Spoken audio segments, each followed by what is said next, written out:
diajak healing ke Bali, main ke pantai lagi. Karena dia, Miku seneng deh. Di sini banyak teman-teman Miku.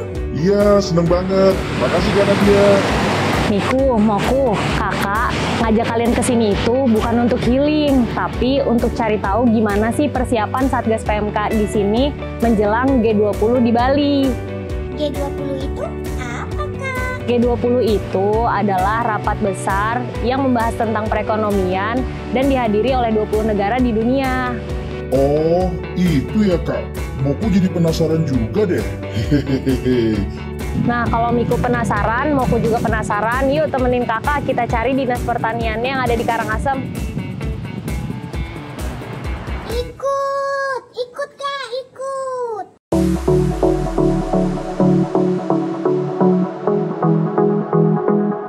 Bali menjadi daerah yang terpilih sebagai tuan rumah G20. Menjelang perhelatan Akbar, pemerintah menargetkan zero case pada kasus PMK di sana. Dan ternyata Bali berhasil mencapai target tersebut tanpa membutuhkan waktu yang lama. Saya jadi penasaran, strategi apa sih yang dipakai Bali dalam mencapai target tersebut? Permisi Bapak. Ya. Dengan Pak Pande betul? Betul, Bu. Ya, Bu. Kenalin Pak, saya Nadia. Baik. Ini ada Moku, ada Miku. Halo Pak. Jadi gimana Moku? Iya Pak. Moku penasaran nih sama persiapan dinas pertanian menjelang G20 itu. Seperti apa ya Pak? Kita Dinas Pertanian menjelang G20 yang akan dilaksanakan di Bali, kita melaksanakan percepatan vaksinasi PMK dengan tujuan untuk mencegah terjadinya penularan PMK di Bali. Apalagi kita akan kedatangan tamu-tamu penting di perwakilan negara-negara maju. Jadi kita harus betul membebaskan atau bebas dari penyakit PMK yang ada di Bali. Untuk lalu lintas hewan ternaknya sendiri itu bagaimana Pak? Untuk lalu lintas hewannya kita melakukan pengetatan lalu lintas hewan dengan tujuan lah untuk mencegah terjadinya penyebaran penyakit PMK ini. Karena kita ketahui penyakit PMK itu sangat menular dan menjadi kepanikan di masyarakat kalau memang itu terjadi. Sehingga kita bekerjasama dengan instansi terkait lakukan pengetatan lalu lintas hewan. Berarti untuk saat ini lalu lintas hewan ternaknya masih tetap ada batasan ya Pak ya? Ya. Antar pulau terutama. Ya, itu diseleksi, artinya yang boleh dikeluarkan ternaknya itu adalah yang sapi atau ternak yang sehat, yang dibuktikan dengan kelengkapan surat keterangan kesehatan hewan yang dikeluarkan oleh Dinas Pertanian yang diperiksa oleh dokter hewan berwenang. Ya. Kalau untuk pengaruhnya sendiri, seberapa besar pengaruh wabah PMK ini terkait dengan G20 itu Pak? Seberapa besar ini, kalau memang itu masih ada kasus PMK di Bali, akan menjadi kekhawatiran dari delegasi negara maju seperti Australia yang memang mereka punya peternakan yang sangat besar. Jadi kita berusaha untuk mempersiapkan kegiatan ini, event G20 menjadi sukses. Demikian. Setelah kami berbincang-bincang dengan Pak Pande dari Dinas Pertanian, kami menuju lokasi di mana pengepul dan peternak bertemu untuk memperjualbelikan ternaknya. Pemerintah Provinsi Bali mempertemukan kedua belah pihak ini agar di masa PMK, para peternak mendapatkan kemudahan dalam perputaran bisnisnya. Nah, disinilah sentra ternak sapi terbesar di Bali, tepatnya di Karangasem. Kakak mau kemana lagi? Kita mau ke tempat penjualnya, Miku. Kakak mau tanya-tanya. Kak, Miku nggak mau ikut deh. Miku mau jalan-jalan aja. Miku takut dijual. Kamu tuh temenin Miku ya. Iya Kak Nadia. Aku temenin Miku ya. Ya, bener nih. Kalian nggak mau ikut. Miku. Iya Kak, Moku senang juga. Kalau gitu kita pisah, tapi kalian jangan jauh-jauh ya jalannya. Makasih Kak Nadia. Ternyata Miku dan Moku takut untuk bertemu dengan pengepul. Akhirnya saya sendiri deh yang langsung menemui Bapak Ketut Suame.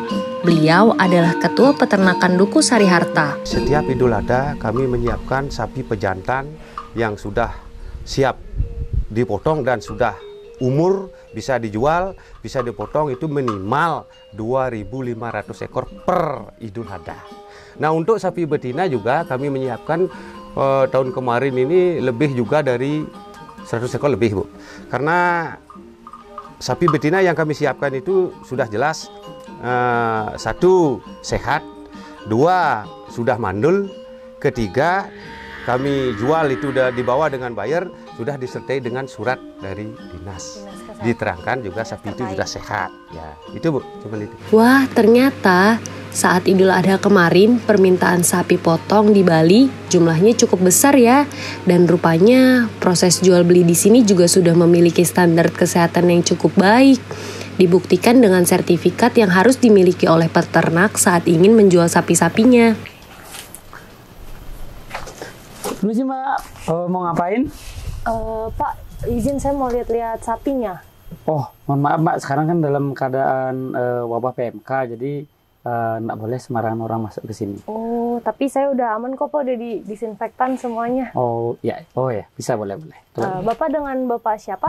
Perkenalkan saya Dr. Hewan Wayan Gunawan. Oh, dokter hewan. Ya. Oh, Pak Gunawan ya? Ya. Oh, tadi saya sempat berbincang sama Pak Pande. Jadi saya sekali nanya-nanya juga ke Bapak, boleh ya? Ya, boleh. Oh iya. Jadi tadi tuh saya sempat nanya-nanya ke Pak Pande soal persiapan Dinas Pertanian khususnya menjelang G20 kan Pak. Iya. Selain strategi-strategi yang udah ditentuin seperti vaksinasi, terus testing, pengobatan, sama potong bersyarat, itu ada strategi khusus lagi nggak sih Pak? Kalau kita di di lapangan, kita di lapangan itu yang kita lakukan adalah mendeteksi sapi-sapi yang terjangkit virus PMK.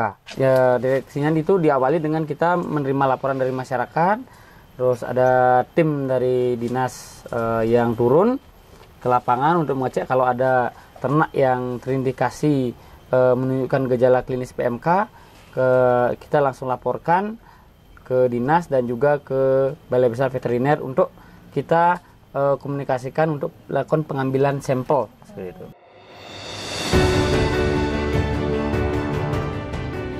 Kami pun bertemu dengan Dr. Hewan Gunawan yang menjelaskan strategi berikutnya terkait pengendalian PMK di Bali. Sebagai petugas lapangan, beliau sangat aktif melakukan pengecekan sehingga ternak yang terjangkit PMK akan lebih cepat terdeteksi agar ditindaklanjuti dengan solusinya. Apakah harus diobati atau terpaksa dipotong?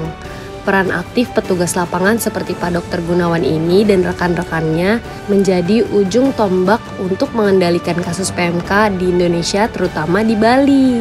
Semangat ya Pak Dokter!